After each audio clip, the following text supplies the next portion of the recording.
ஓம் ஸ்ரீ குருப்பியோ நமக. நன்றாக குருவாழ்க, குருவே துணை. பரபிரம்ம ருத்ரகாயத்ரி ஞானசலத்தின் நண்பர்களுக்கு வணக்கங்களும் வாழ்த்துக்களும். கும்ப லக்னத்திற்கு இப்ப கும்பத்திலேயே இருக்கிற ராகுனுடைய பலனை பார்க்க இருக்கிறோம். ஏன்னா கும்பராசியில ராகு சதய நட்சத்திரத்துல போயிட்டு இருக்காரு. அவருடைய சொந்த நட்சத்திரம் அது. அதனால நம்முடைய சிந்தனையை, நம்முடைய ஆற்றலை, எபிலிட்டி, அதாவது ஒரு கெப்பாசிட்டின்னு சொல்லுவோம், நமக்கு எவ்வளவு நல்ல திடகாத்திரமான தோற்றம், பலம், செயல்திறன் எல்லாம் இருக்கிறது என்பதை எடுத்துக்காட்டு சொல்லக்கூடிய அளவுக்கு ராகு செயல்படுவார். அந்த அளவுக்கு ஒரு ராகுனுடைய பலமுள்ள ராசி தான் இந்த கும்பராசி. இப்படிப்பட்ட இடத்துல ராகு சொந்த நட்சத்திரத்துல போறதுங்கிறதுல ஒரு விதிவிலக்கு இருக்கிறது. எப்படி அப்படின்னா, இப்ப டிசம்பர் 2ஆம் தேதியிலிருந்து 2026 ஜூன் 30ஆம் தேதி வரைக்கும் ராகு இருக்கார். இதே நட்சத்திரத்துல இருக்காரு, சதயத்துல. இதனுடைய பொருள் என்ன அப்படின்னா, சனி வீடு தானே, 12ஆம் வீடும் மகர ராசியும் சனி வீடு தானே. அதனால 12ஆம் பாவத்தின் பலனை செய்வார். அப்படிங்கும்போது என்ன ஆகும்னா, இந்த காலகட்டத்துல மட்டும் ராகு தன்னுடைய சுய பலத்தை இழப்பார். அப்ப ஒரு லக்னம் அப்படிங்கிறது என்னன்னா, ஒரு நல்ல வில் பவர், ஆட்டிடியூட், ஆளுமை திறன்னு சொல்றது. அப்படிப்பட்ட இண்டிவிஜுவாலிட்டி பவரே அங்க குறையுதுங்கும் போது என்ன பண்ண முடியும்? கொஞ்சம் பொறுமையா பார்த்துக்கணும். ஏன்னா அது காற்று ராசி. இந்த காற்று ராசியில கொஞ்சம் வேகம் அதிகமாகுது. நம்ம மனசு எதை எடுத்தாலும் சீக்கிரம் பண்ணணும், வேகமா முடிக்கணும், பெரிய லெவல்ல அச்சீவ் பண்ணணும் அப்படின்னு இயங்கக்கூடிய அந்த ஆற்றலை கொடுப்பது உண்மைதான். ஆனால் அதுக்கு தடையாக இந்த 12ஆம் பாவம் இருக்கும்போது நாம கொஞ்சம் நிதானத்தை கடைபிடிக்கணும். புது முயற்சிகள்ல அசுர வேகம் காட்டக்கூடாது. காட்டினால் இந்த அசுர குரு, அசுர ராகு அசுரத்தனமாக நமக்கு செயல்பட்டு விடுவார். அதனால கொஞ்சம் பொறுமை காக்க வேண்டும். இப்ப நம்ம திருமண காரியங்களாகட்டும், குழந்தை பிறப்பாகட்டும், பெற்றோர்கள் உறவுகளாகட்டும், சகோதர வழி உறவுகளாகட்டும், இதுல எல்லாமே கொஞ்சம் கொஞ்சம் இந்த தடைகள், தாமதங்கள், தோல்விகள் ஏற்படுறதுக்கு வாய்ப்பு இருக்கு.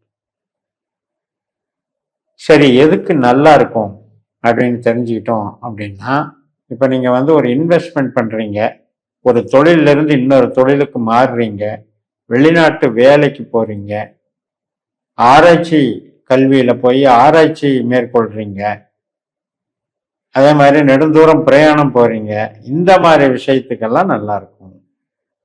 அப்ப ஒரு விஷயத்துக்கு நல்லா இல்லை அப்படிங்கிறதுனால எல்லா விஷயத்துக்கும் நல்லா இல்லைன்னு ஆயிடாது. எந்தெந்த விஷயத்துக்கு நல்லா இருக்கோ அந்த நல்லா இருக்கிற விஷயத்துல நம்மளுடைய ஈடுபாட்டை செலுத்தி நம்ம ஜெயிச்சுக்கலாம். ஸோ அது மாதிரி இந்த காலகட்டத்தை நீங்க பயன்படுத்திக்கலாம். இப்போ இந்த கும்பராசியில தான் மாசி மாசம் ஆகும்போது சூரியன் உள்ள வருவாரு. அப்ப ராகுவோட இந்த 13 நாள் கன்ஜெக்ட் ஆவார். அவரும் சதய நட்சத்திரத்துல போகும்போது ராகுவும் சதய நட்சத்திரத்துல இருப்பார் இல்லையா? அப்ப அந்த தந்தை வர்க்கம் சார்ந்தது நமக்கு கொஞ்சம் ப்ராப்ளம் வரும்.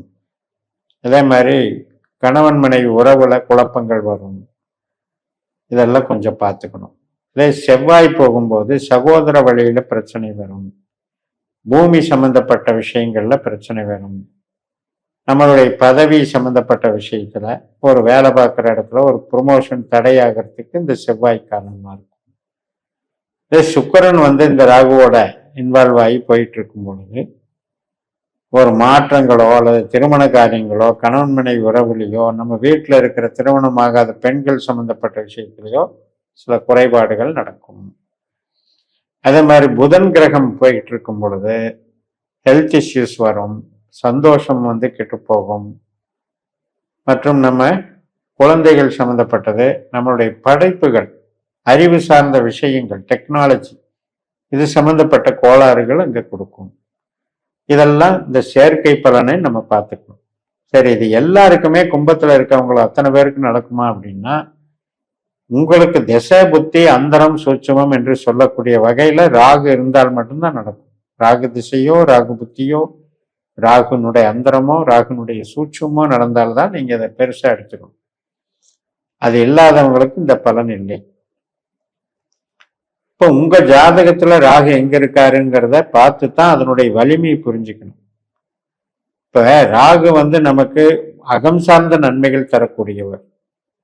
உறவுகள், குழந்தை பேரு, திருமணம், திறமைகள், கலைகள், இது மாதிரியான படைப்பாளிகளாக இருக்கக்கூடிய விஷயத்தை ராகு பிரம்மாண்டமா செய்வார்.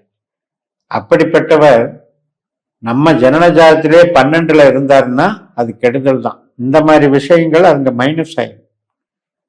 ஹெல்த்தே மைனஸ் ஆயிடும். நம்மளுடைய எபிலிட்டி மைனஸ் ஆயிடும். எதையுமே நம்ம ஊக்கமா செய்ய முடியாது. அதே மாதிரி இப்போ உங்களுக்கு 4ஆம் வீட்டில் இருந்தாலும் அதே மாதிரி பலன். நம்முடைய சந்தோஷம் கெட்டு போகும். 8ஆம் வீட்டில் இருந்தாலும் வளர்ச்சி இல்லாம அப்பப்ப பிரச்சனைகளுக்கு ஆளாயிட்டே இருக்கிறது. அதிகமான மன உளைச்சல், அதிகமான வளர்ச்சி தடை, தோல்விகள், இதையெல்லாம் 8ஆம் இடத்து ராகு. அப்ப நம்ம ஜனனஜாதக ஜாதுவை ஒரு ட்ரிப்பு பார்த்துக்கோங்க. பார்த்துக்கிட்டு இதுல நீங்க வந்து செயல்பட்டீங்க அப்படின்னா உங்களுக்கு பாசிட்டிவா என்ன சொல்லணும் அப்படின்னா, இந்த காலகட்டத்தில் அப் டு ஜூன் 30ஆம் தேதி வரைக்கும் இப்படிப்பட்ட ராகுவை நம்ம ஜாதகத்தில் தெரிஞ்சுக்கிட்ட பிறகு நம்ம இதில் வந்து முயற்சிகளை எடுக்கிறதா எடுக்கக்கூடாதா, எதுக்கு நல்லது எதுக்கு கெட்டதுன்னு புரிஞ்சுக்கிட்டு செயல்பட்டாலே போதும்.